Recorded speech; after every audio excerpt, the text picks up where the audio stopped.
during World War II. I enlisted, I think it was the second day after my 18th birthday in the Air Corps back in 1942, and served until September of '45, right after the collapse of the Japanese War.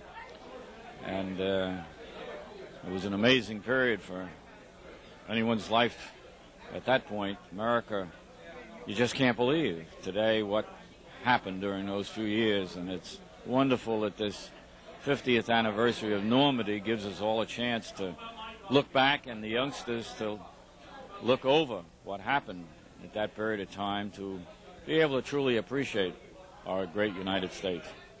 Yeah, that's something that every year I try and bring out, and I seem to have failed every year. The feeling that people have in the service during those years, trying to convey to the people that were not over there, young people today growing up. Is there any way we could really let them know what it was like?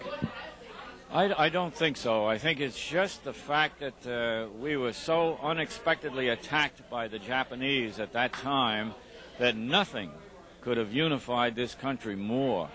And when you think that in the short period of time that so much developed and happened, our country just became mobilized in such a way that it's unbelievable, even now when you look back at it.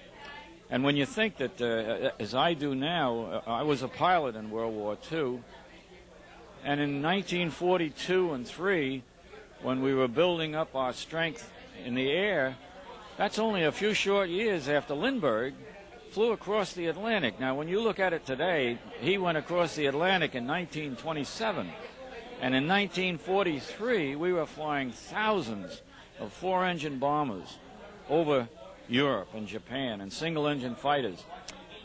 How that ever happened in such an amazingly short period of time? 18-year-olds and 19-year-olds by the thousands were brought into full-fledged training and made into quality pilots and crews, air crews, along with all the other services. It's just remarkable, and I don't know how you can ever convey that to the point where it can be fully understood or appreciated. But those of us who lived through it marvel at it even now. Yes, I think you could say that. I guess it's a testament to our technology, to our industry during those periods of times. One thing that I find, a number of people are here every year. I see you here every year, and there are a number of others.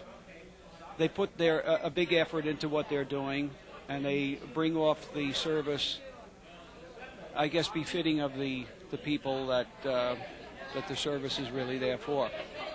How many years have you been doing it? Ever since World War II. I don't know that I've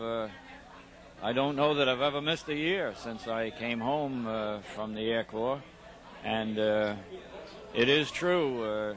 The ranks are slimmer and fewer year after year, but the feeling and the emotional respect that you still have for all of those who gave their lives. Right now, I think particularly of Norman Sanford, a chap who was about 8 years older than myself. We grew up together in the church, the Methodist church here in Southampton, and he was such a gentleman, such a nice young man. And, of course, he was involved in the first wave at Omaha Beach, Normandy, and he never made the shore. And this past week, when Newsday did quite a story on this invasion, they listed all those killed.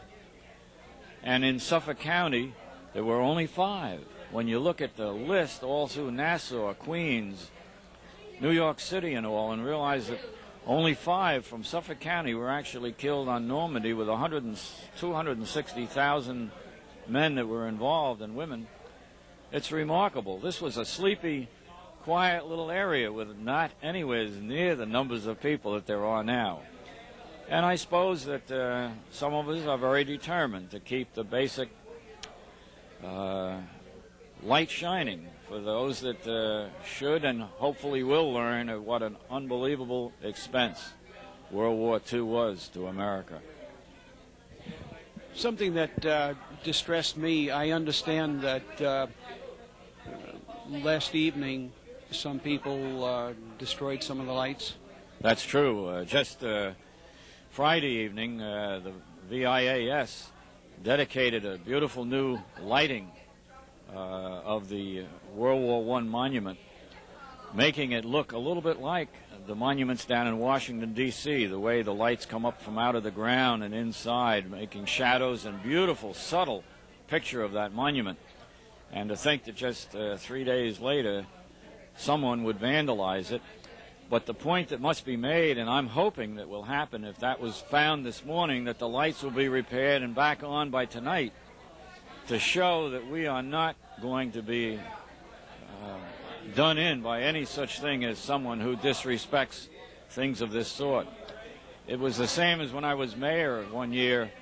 The Christmas tree lights were vandalized over and over and over, and the recommendation was, put the trees away. This is ridiculous to spend the money that we're spending on bulbs.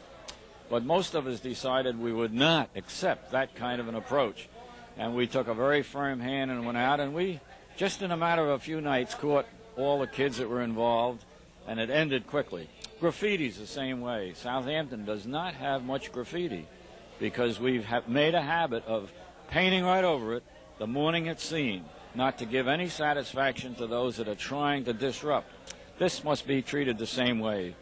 We've got to overcome anything like that, stop it in its tracks, and I'm sure it will happen. I'm sure.